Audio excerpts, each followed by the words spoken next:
following the Pahalgam terror attack. Defence Minister Rajnath Singh names and shames Pakistan in the call with the US Defence Secretary Pete Hegseth, underlines that America is backing India's right to defend. Trump nominates Mike Waltz for the next UN envoy in a major shake-up of the national security team in America. India's friend Marco Rubio to take up the interim responsibility. Starmer's stress test reform surge rattles Labour's red wall. What are the big learnings from the UK elections? We decode for you. And it's election season in the land down under. PM Anthony Albanese gears up to become country's first Labour leader to win back-to-back elections.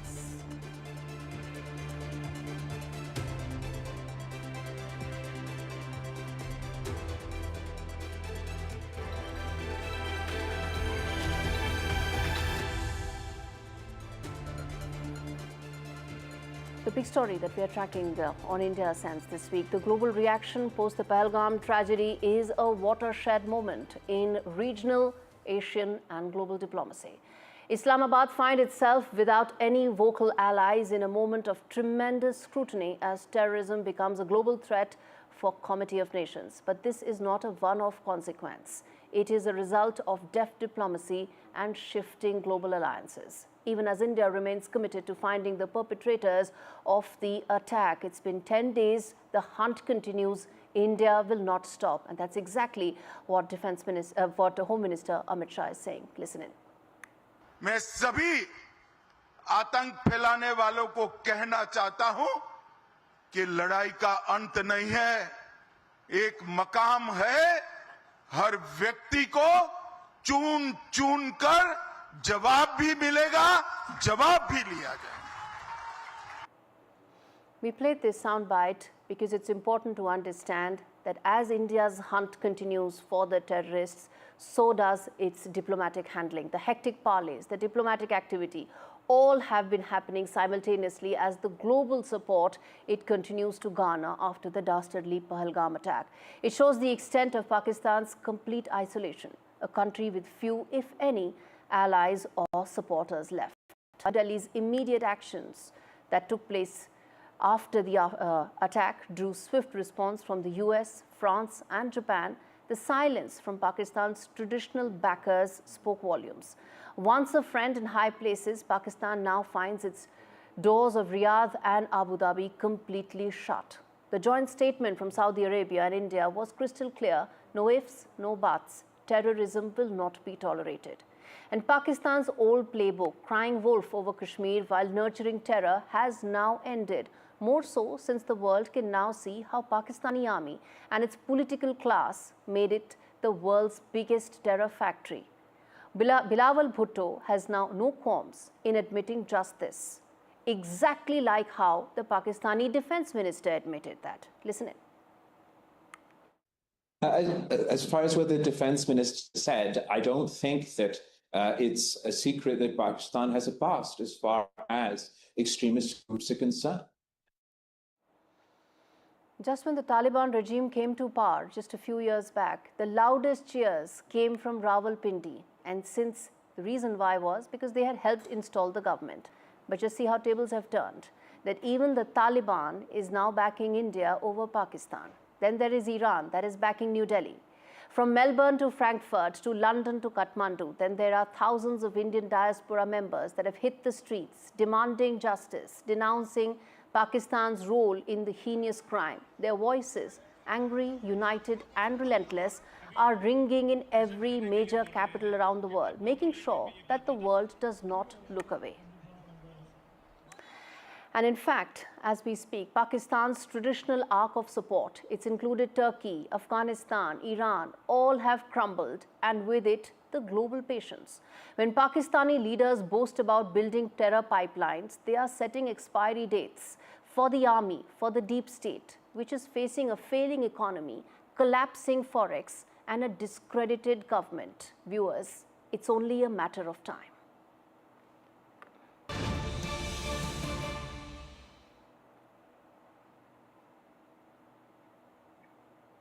In fact, there is breaking updates coming in, viewers. Pakistani actor Fawad Khan and singer Atif Aslam's Instagram accounts have been disabled in India. This means that users in the country will not be able to access their profiles. If you try to open Fawad and Atif's Instagram profiles, the message reads account not available in India. This is because there are now clear instructions that when it comes to these YouTubers, these influential Pakistani voices, they will not be given a free hand to become popular in India and at the same time not condemn terrorism the way it should be. He is just the latest in Pakistani celebrities whose Instagram accounts have been hacked.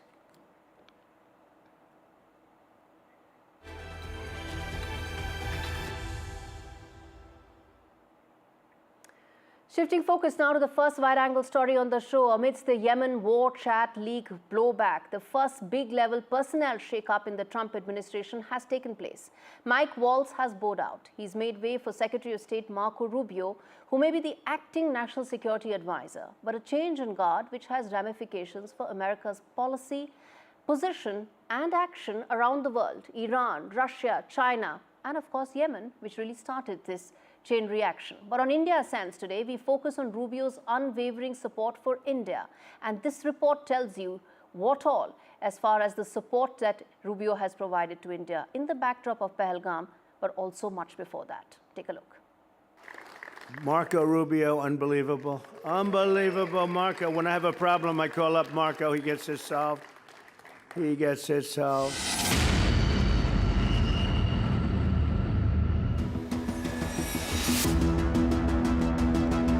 In Washington's power corridors, Marco Rubio isn't just a cabinet pick.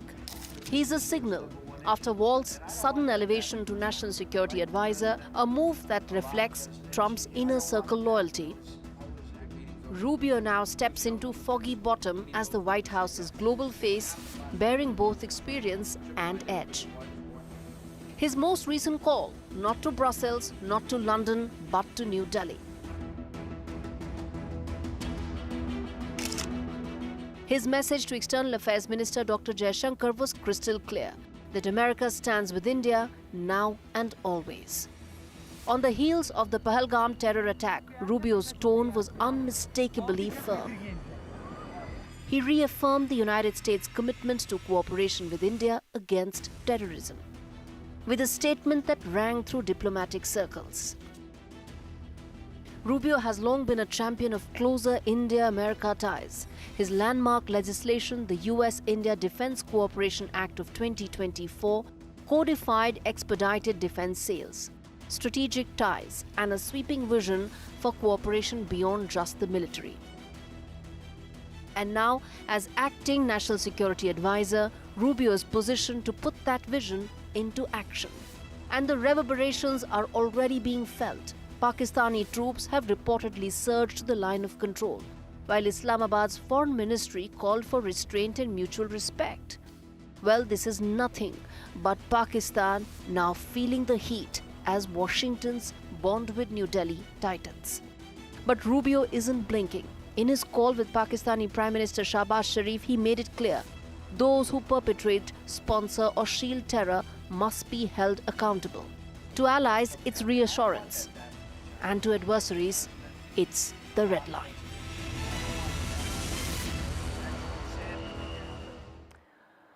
The former Florida senator is the head of 4 key government bodies, as President Trump is keen to ensure that the tumultuous tenure of his first term, which saw 4 NSAs, does not happen all over again.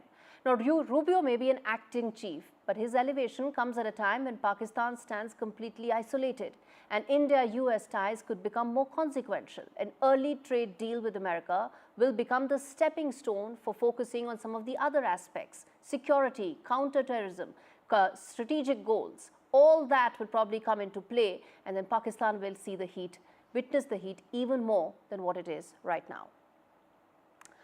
All right, shifting focus now to the big voice that's joining us on the show. Bob Blackman, UK Member of Parliament, joins me on the broadcast to talk more about, well, the voices of support that are coming in for India from around the world. There was Mr. And Mr. Blackman, you are one of them. Thank you so much for speaking to me. Let me start by asking you the fact that you've spoken out in no uncertain terms when it comes to backing India against the terrorism that it continues to face. You spoke about it. What do you expect the UK government to do in terms of backing India more? Well, I think the key concern I have at the moment is that everyone throughout the world, as you quite rightly are reporting, is expressing condolences for the victims, their families, and for the government of India for this terrorist atrocity. The key now is to make sure that the support is built for the necessary military action that India is going to have to take to either remove these bases along the line of control or to ensure that the Pakistani military remove them. One way or the other, to stop the terrorism and stop it completely, those terrorist bases have got to be removed.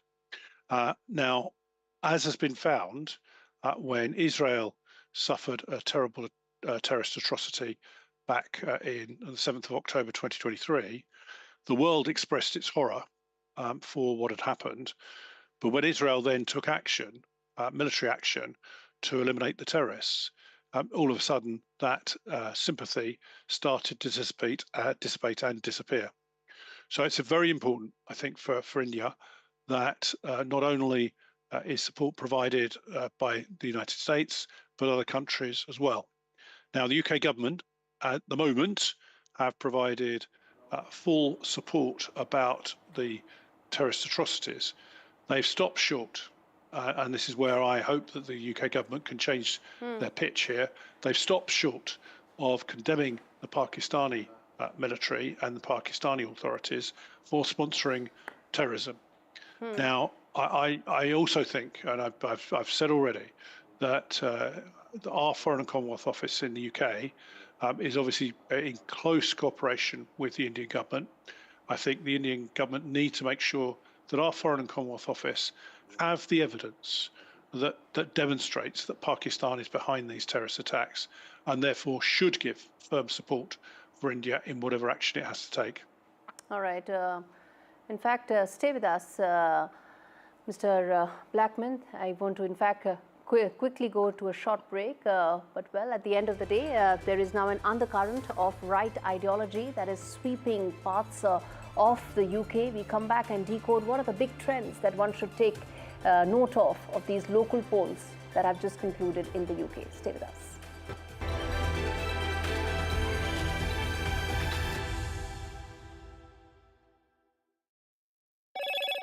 Hello, Moto. Motorola, India's leading AI smartphone brand.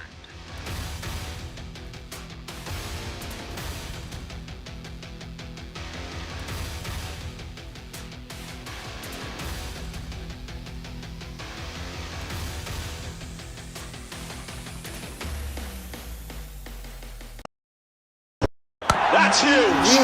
That is a biggie. It's out of there. Gold Plus Clear Glass. Far ho ya near, sab kuch dikhe clear.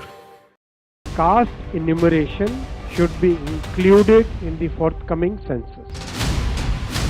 पहली बार देश में आजादी के बाद ये फैसला किया गया है. For this decision we were waiting since long. This has been only possible with our Prime Minister's decision. Rahul ji जो सोचदार है मोदी जी ने अडॉप्ट कर लिया, अच्छा है. राहुल गांधी के सर्टिफिकेट के लिए राहुल गांधी को क्रेडिट देने के लिए कोई निर्णय नहीं किया. They have always used it as a political weapon, and now that weapon's gone.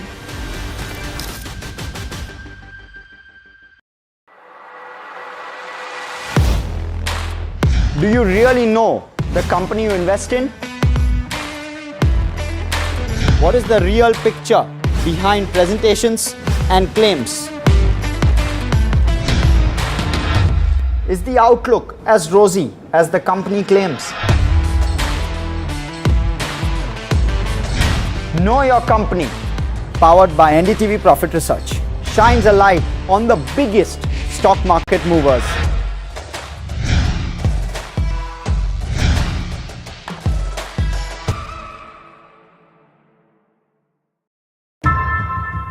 How often have you turned away from debates that descend into endless fights. We bring you a show where every question is answered, where every debate finds its resolution, where every story finds its conclusion, where opinions collide but facts prevail, where stories unfold with insights and trust. When the noise ends, the last word begins.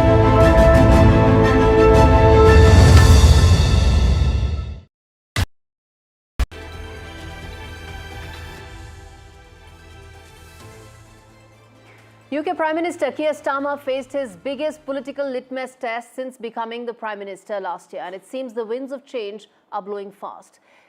There is now an undercurrent of right ideology that has swept the UK, with Reform UK making significant electoral gains, including in Labour bastion, whether it's Runcorn or some of the other by-elections. And there are important trends that are now emerging. Margins have narrowed. A seat has flipped for just 6 votes, as fractured vote shares indicate that the UK may be moving away from its 2-party system to maybe 3 parties or even 4 parties. Then there is the rise of the right.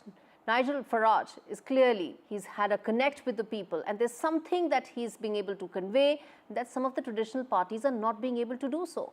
And this also means that Keir Starmer needs to address local issues, cost of living. Those are the kind of issues that matter to people and reflect most in local polls. Defending the lack of a national inquiry over Pakistani rape gangs seems to be a bigger priority than addressing everyday issue of Brits. And as far as the Tories are concerned, well, they've been in power till last year, but the numbers unfortunately don't seem to say any of that. And let's get Mr. Bob Blackman to answer just that in terms of the numbers that have come in. Disappointing to say the least, sir, but do you think that there's a larger message that the people are trying to send to the political class? Yes, I think we've got to remember in these local elections, of the 1,641 seats that are up for grabs during the course of the rest of today, we were defending 966 of them. So clearly this was a high watermark for us, very difficult set of local elections. Last July in our general election, the country, the United Kingdom, decided that they wanted a change to a Labour government. They gave Labour the opportunity to take power and obviously it turned their backs on us. Given the catastrophic nature of that defeat, it was always going to be a very tough set of elections for us. But what has happened is that British people, where there's been elections in England, what has happened is they've turned their backs on Labour in a very big way indeed. Labour were only defending just over 300 seats in these elections. They've lost over 100 already. So, from that perspective, it has been a truly dreadful night for the Labour government. And what has happened is that the new party, Reform, which has emerged on the scene, has picked up that dissatisfaction with the Labour government. None of us believed that the Labour government were going to be as bad as they've been in terms of destroying our economy, destroying jobs, as you say, taking away pensioners' fuel allowances, having an attack on farmers, an attack literally on employment, which has meant that unemployment is rocketing as well. So all these things lead to a note of dissatisfaction amongst voters, and it's being translated into the protest party, which at the moment is Reform UK. Now, the challenge for Reform is going to be that they are now going to be in charge of certain areas of the country and responsible for delivering services. So far from just being protest party, they then have to demonstrate what they would do if they are in power. That is much more difficult. But very quickly, sir, very quickly, 30 seconds, I'm running out of time. I want to ask, sir, what is the message here for, well, a lot of people say two-tier Keir. What's the message for him? Well, the fact is that he's let people down. He's completely U-turned on most of his promises and failed on the most important issue of all, which is the economy.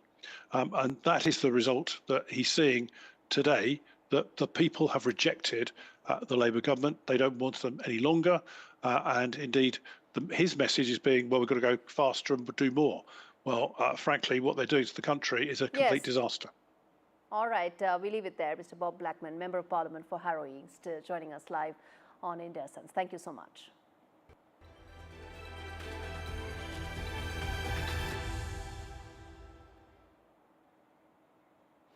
After Canada, there are two more important elections taking place in the shadow of Donald Trump, Australia and Singapore. And like in Canada, at least in Australia, Donald Trump is going to be an important factor. 1 in 4 jobs in Australia, viewers, depends directly on trade. And like Carney, Anthony Albanese is also set to, in fact, become the first Labour Prime Minister to win back-to-back elections. Well, in many ways, thanks to Donald Trump, his trade war, and the nationalist sentiment he has evoked. But it's not just Donald Trump. Xi Jinping is an equally important factor in Australian politics. Remember, China is Australia's largest trading partner, even as America is Australia's defense treaty partner. And that's the tough balancing act that is needed for Anthony Albanese, as well as his primary opponent, which is Peter Dutton, who has been a long-time China critic. While cost of living is a major issue there, immigration is also turning out to be an important factor, particularly for the Indian diaspora, who account for as much as 4% of the Australian population. Which way they will go will have an important direction, sent to say, both for the Indo-Pacific as well as for the Australia-India relationship as well. And on that note, listen in to what the Prime Minister has to say. In uncertain times, you can be certain that Labor has a plan to build Australia's future, and you can be certain that the coalition have cuts and chaos as their way that they've run this campaign. On polls, there's a lot of undecided voters. We have a mountain to climb. No one's been re-elected since 2004.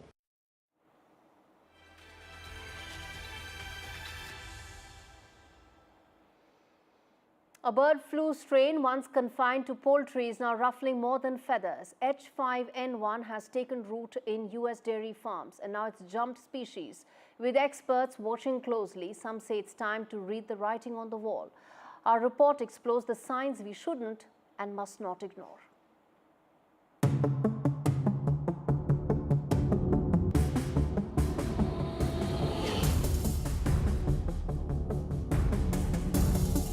American barn doors have swung wide open and H5N1 bird flu has sneaked onto the scene. Since March of last year, this virus has leapfrogged from poultry to dairy cows, slipping into over 1,000 herds across all 50 states of America. More troubling is that it's not just the animals catching this anymore. Over 70 people have tested positive and 1 life has already been lost. For years, H5N1 lurked on the fringe, mostly infecting wild birds and poultry. But now it's not just flying under the radar, it's galloping into new territory. Cows that were once thought out of virus's reach are now silent carriers, often showing no symptoms at all. And the fallout? Well, American health experts are now sounding the alarm. The virus's growing reach into mammals gives it more chances to shape-shift. And if it figures out how to jump from human to human, well, humanity could find itself on the back foot. Still, the CDC has said there is no need to panic. The risk to the general public is low, but low risk does not translate into no risk.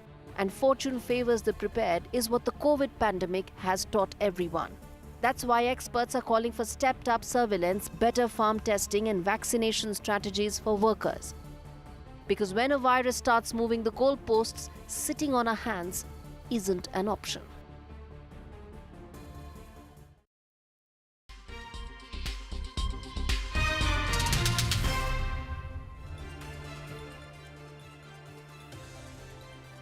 Indian government has announced that castes will be enumerated in the next census that will be undertaken. The move will allow better targeting of social justice schemes by the government. The move will mean that in the next census that the government of India will undertake, it will ask individual caste or jati as it's called colloquially. The move is also a watershed moment in Indian history, since this is the very first time that such exercise will be undertaken in independent India. The last time such an exercise was conducted was in 1931 by the Britishers in colonial India when 4,147 castes were recorded. Previous attempts for a similar exercise were thwarted due to a variety of political factors. From glass skin to kimchi burgers, the Korean wave has not just hit India, it's washed over like a cultural tsunami. What started with binge-worthy K-dramas and foot-tapping K-pop has now snowballed into a full-blown lifestyle takeover. K-fashion on fleek, K-beauty selling like hotcakes, and now even there is now classroom and combo meal that come in with a side of Seoul. India is getting its first ever Korean education department thanks to collaboration between KCCI and the Korean government. It will take the reins of the ever popular topic exams, and trust us, seats are flying faster than concert tickets for BTS. And it's not just books and brushes. Burger King and McDonald's are serving up K menus faster than you can say anything. Korean is no longer a foreign flavor. It's the main course in Indian pop culture. Even B-Town's biggest names are walking the talk. From Alia to Rashmika, everyone's dressing Seoul cool with pastel quads and minimalist glam. The Desi style book just got a Korean rewrite. The Hallyu wave isn't slowing down. It's turning tides, breaking barriers, and well, rewriting India's cultural compass.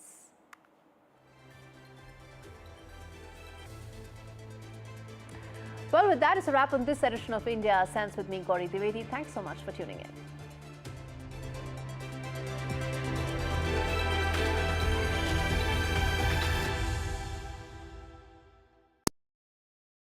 तू ही तो है जिसकी सच्चाई वाली clarity की वजह से मैं आज यहाँ हूँ। गोल्ड प्लस सिल्वॉक्सी मिरर्स, ऐसी क्लैरिटी कि आपको सिर्फ सच नजर आए, चाहे कितने भी साल बीत जाएं।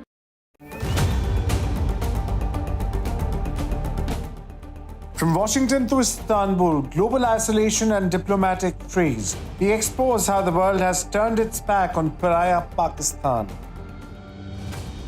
A new virus is sweeping across all 50 US states, and human-to-human transmission fears are growing. We unpack the urgency, and local elections send shockwaves across UK. We decode the verdict's effect on Keir Starmer's grip on power. All this and more only on India Sense with me, Gauri Dwivedi, at these timings on the NDTV network.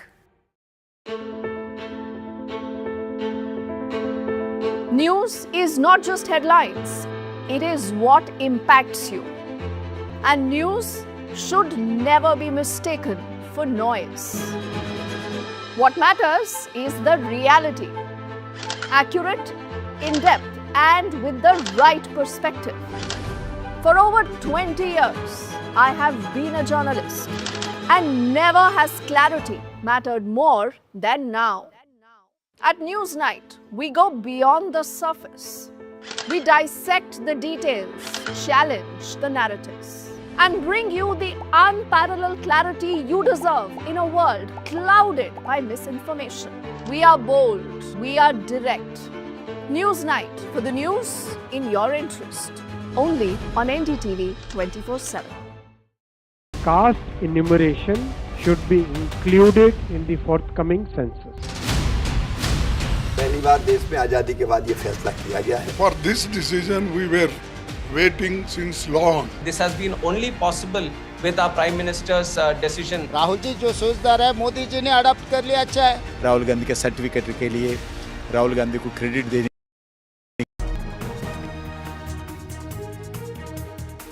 Hello and welcome to The Southern View. I'm Veera Raghav. Lots lined up on the show this evening, but first let's take you through the headlines we're tracking this hour. Prime Minister Modi inaugurates projects worth over 50,000 crores for the dream capital city of Andhra Pradesh, Amaravati, a huge moment for the TDP, which had originally wanted to build Amaravati in its first term.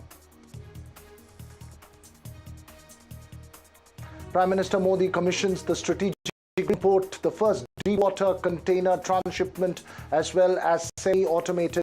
India could be a game-changer for the country. The Prime Minister also takes a jibe at the Congress over Shashi Tharoor after the latter shares the stage with him at Virinjam. Prime Minister says Tharoor's presence would alarm some, give them sleepless nights. Listen in. यहाँ शशि थरूर भी बैठे हैं और आज का ये event कई लोगों की नींद हराम कर देगा। कल मैसेज चला गया जहां जा रहा था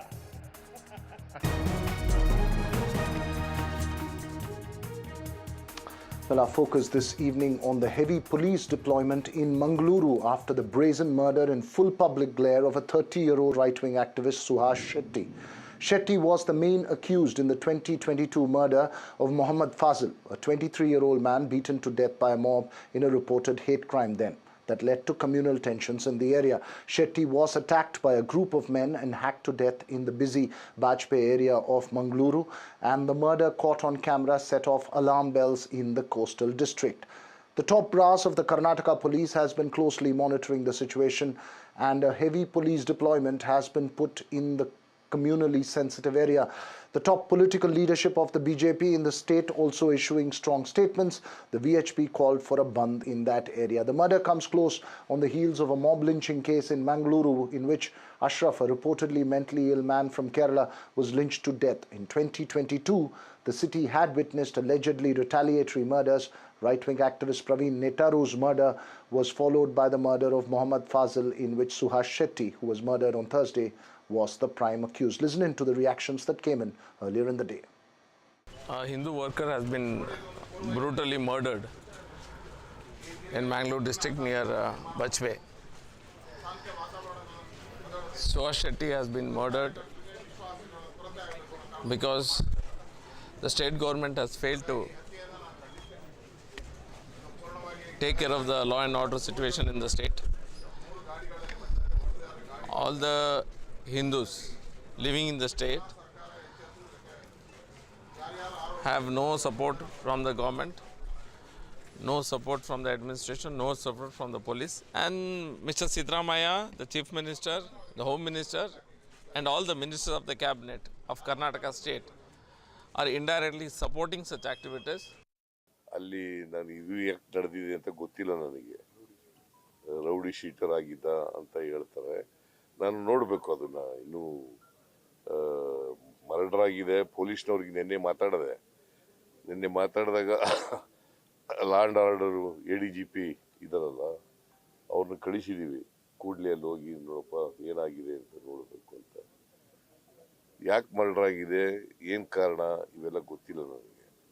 ಯಾರು ಮಾಡಿದ್ದಾರೆ, ಅದಕ್ಕೆ ಕೂಡಲೇ ಅಕ್ಯೂಸ್ಡ್ ಯಾರ್ಯಾರು ಆಗಲಿ, ಮನುಷ್ಯನ ಪ್ರಾಣ ಭಾಳ ಮುಖ್ಯ. ಅದಕ್ಕೋಸ್ಕರ ಕೂಡಲೇ ಅಪರಾಧಿಗಳನ್ನು ಪತ್ತೆ ಹಚ್ಚತಕ್ಕಂಥ ಕೆಲಸ ಮಾಡಬೇಕು, ಅವ್ರನ್ನ ದಸ್ತಗಿರಿ ಮಾಡಬೇಕು, ಅವ್ರ ಮೇಲೆ ಕಾನೂನು ರೀತಿಯ ಕ್ರಮ ತಗೊಳ್ತಕ್ಕಂಥದ್ದು ಆಗಬೇಕು ಅಂತ ಹೇಳಿದ್ದೀನಿ. The search is on to identify who the people are. It is not going to be very difficult considering the fact that multiple people have seen these individuals, and this has happened in a busy packed street last night. There's also footage of the crime itself. So the police of course will be able to get hold of who they are. How fast will they be able to make these arrests is the question, especially as the situation remains very tense. The Chief Minister, of course, was briefed a little while ago about the situation at hand there by the District in Charge Minister, Mr. Dinesh Gundurao. The Home Minister has also taken stock of the situation. The ADGP of Law and Order for Karnataka, Mr. Hitendra, is already in Mangaluru. There are 22 KSRP and 1,000 policemen who are deployed just for security. Why this is so important, just to give context to our viewers, Mangaluru is a very sensitive area. Whenever there are murders happen, there are retaliations that happen, and then there is a tense atmosphere that is built, and that should not really spill onto the streets and bother the common man, affect the law and order, and that's the primary focus right now of the police and the government. Meanwhile, there is also politics that's playing out. The BJP is alleging this is a collapse of law and order. This is a targeted attack on a Hindu worker. This is the charge that they are leveling. The Congress right now, led by the Chief Minister, is hitting back at the BJP. They're saying that the BJP usually goes ahead and politicizes such incidents for their own political gain. The Chief Minister has also gone on to question why there were no BJP leaders, including the Prime Minister, who's gone to Pahalgam. So quite a drastic parallel that has been drawn by the Chief Minister. He's just reacted a while ago. We'll of course be putting out that reaction for our viewers as well in a short while from now. But definitely right now the atmosphere in Mangaluru remains quite tense. There are a lot of BJP leaders, including the party president, the leader of the opposition from Bengaluru, who are on their way to meet the family members and pay homage to the pro-Hindu worker Suhas Shetty. As far as the antecedents of Suhas Shetty is concerned, yes, he's been a right-wing activist, but also several cases registered against him. He's been listed as a rowdy sheeter. Also, he's an accused in a murder case of another individual named Faisal. Faisal was murdered just days after another BJP leader, Praveen Nettaru, was murdered back in the year 2022. So there's a lot of course, interesting developments here. And more importantly, like I said, the crimes that happen in Mangaluru have links to one another. There was a murder that happened on Sunday of a man named Ashraf. Whether that crime has led to this, these are all questions that the police will have to answer. Well, a sensitive situation there in Mangaluru. Joining me this evening, Deepak Timmaya of the Congress, Surbhi Hodigare of the BJP, and former Additional Director General of Police Sanjay Sahai. It is a concerning situation, and the worry is a cycle of such incidents, Deepak, as we have seen in the past. The political accusation is that it reflects on the law and order situation in the state. Your opening remarks. Mr. Veeraraghav, I would like to say that, with your own words itself, you said that this is something that the government is taking seriously, and there is the deployment of such a large police force, and this man who has been murdered has a lot of cases against him, and some of the cases were also filed during the BJP government, and not all of them were, like, even if you want to imagine that it happened only because of any anti-Hindu agenda of any party. But let me tell you that, it is so unfortunate that, first of all, a youth losing his life, and that is not something that anybody can laugh it out or, take lightly. Of course, whatever could be the reason, but here for the BJP to become so desperate to have people like some of these people who have been implicated in murder or like who have been accused of criminal activities to become their heroes. There are so many good Hindus. There are so many saintly Hindus. There are so many law-abiding Hindus. There are so many people who know the Shastras and the good values of Hinduism. Such people should become the leaders of Hindus and Hindutva, and not people, who are murderers or like, people who get into vandalism or people who break every line of law and so on. And let me tell you, this is very unfortunate for Mangalore. People sitting elsewhere, people belonging to so many other areas of Karnataka are like making a beeline to Mangalore just to foment such a situation there that already Mangalore